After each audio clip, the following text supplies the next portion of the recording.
What's up, people? I hope you're all well. I am jet lagged. Um, I had a 10-hour flight the night before, so I am making this video in my bed. But the work rate, it can't be stopped. It can't be stopped. So, Canelo beats Jaime Munguia over 12 rounds. I thought that Canelo would probably win this. Jaime Munguia is very hittable. Let me grab my water. Seriously, this is rough stuff, not gonna lie. But the work rate, it cannot be stopped. Some days you look $1 million. Some days you simply do not. But I expected Canelo to beat Jaime Munguia because, truth be told, Jaime Munguia was hurt by Rosado. Jaime Munguia was hurt by the guy that hurt Golovkin. I forgot his name now. Derevianchenko. Jaime Munguia definitely felt the power of John Ryder. And although boxing is not ABC, it's styles make fights. The fact that these guys are catching your attention tells me that the likelihood is Canelo is going to catch your attention at some point. And that's what happened. Jaime Munguia on the floor for the first time in his career, recovered well.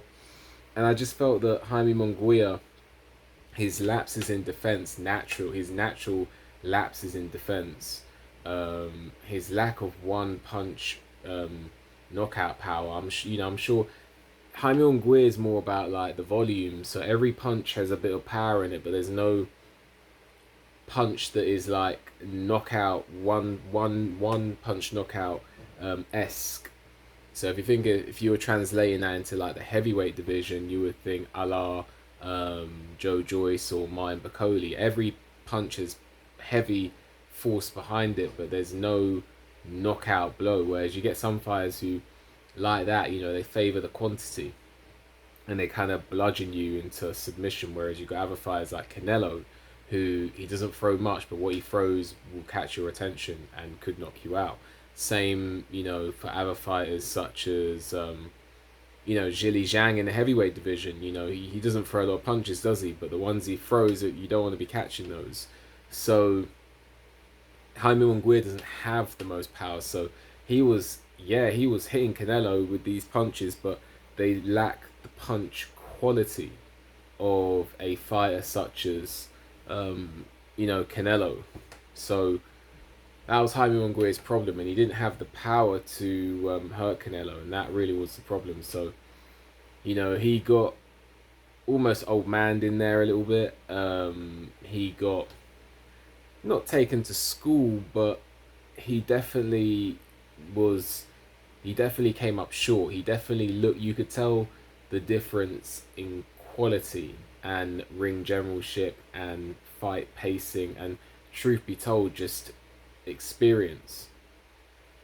So that's what happened there. Canelo wins the fight. Moving on from here, I think that Canelo needs to fight David Benavidez. David Benavidez is a huge 168 pounder, but I don't know whether they would fight 168 or 175. I think maybe 168 may favor Canelo because how David Benavidez makes 168 is crazy. I mean, did you see David Benavidez in the ring on fight night against Andre? Why all the names? It's because of the jet lag. The guy that he just fought who was previously unbeaten, which is really annoying me that I can't remember his name now. It's the jet lag, man. It's the jet lag. But let me just and I know exactly who it is. The guy that faced Liam Williams. And I know his nickname as well. It's Boo Boo. Man, I'm looking this up. David Benavidez. Because that's annoying me. I'm tired. And I'm forgetting things. So his last fight was against... Come on. Demetrius Andrade, that's it. Demetrius Andrade. Did you see the size difference between Andrade and David Benavidez on fight night, it was crazy. So David Benavidez at 168 is going to be walking into the ring at least 180, maybe even, closer to the cruiserweight limit. And Canelo, he's a big man himself, but I think that for David Benavidez to get down to 168 is gonna take a lot out of him, and I think Canelo would rather that than make it a bit easier for him than going 175. I also think there'll probably be clauses on